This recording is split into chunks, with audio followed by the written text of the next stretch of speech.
just have a story I'd like to tell you about what happened one summer of my teen years.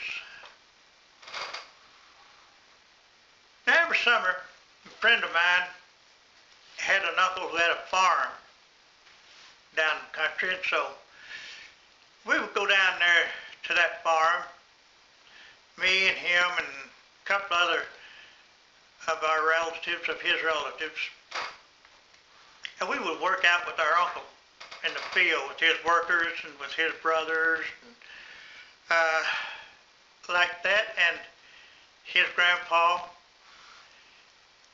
And it was fun, till one day when supper time came and it was all called back to the house for supper.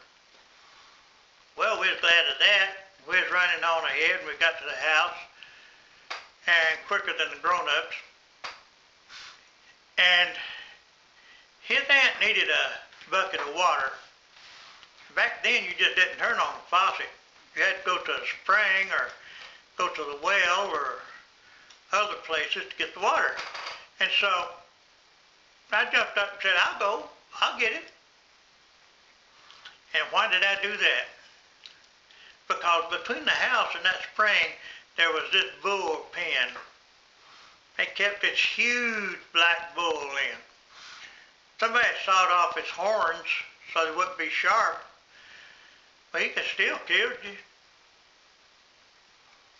And so I go across there and I find out where that bull's at. And he's down at the other end of the pen. And he's eating grass or the ground or whatever it is the bull eats. And I got in there and I went on across there, and he looked up at me once and then he went back down to eating his grass or ground. And I got down to the spring, nice little place, shady, nice and cool. Spring water was cool. I got my water, bucket of water, and here I come back up there and got that pen, and I got inside.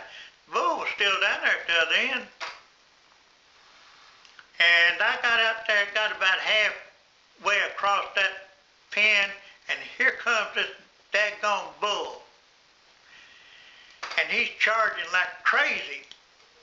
And I figured I wouldn't have a chance to get to the other side of the pen. And there was this little tree standing in about the middle ways of the pen, and I got behind that. I figured the bull ain't gonna get to me like this. And I commenced to call out for my friend's uncle to come get this bull off me.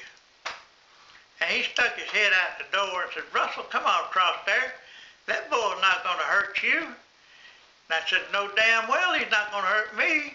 I'm gonna stay right here behind this tree till he goes away to die as one, or you come out here and get him off of me. He said, all right.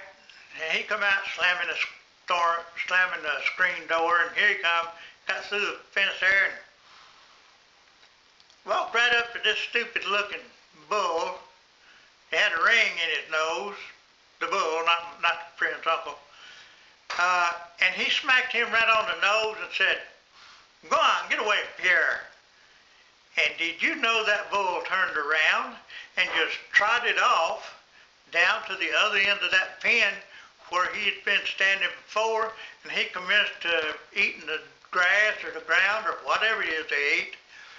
And I went on across there and got out of that pen and said, I ain't gonna do that again, I'll go around the thing first. And so he got in the house, and everybody seemed like they thought that was awful funny, you know. And looking back on it now, I can see how it was funny, but right then at that time it was pretty serious to me. You know, that was the good old days.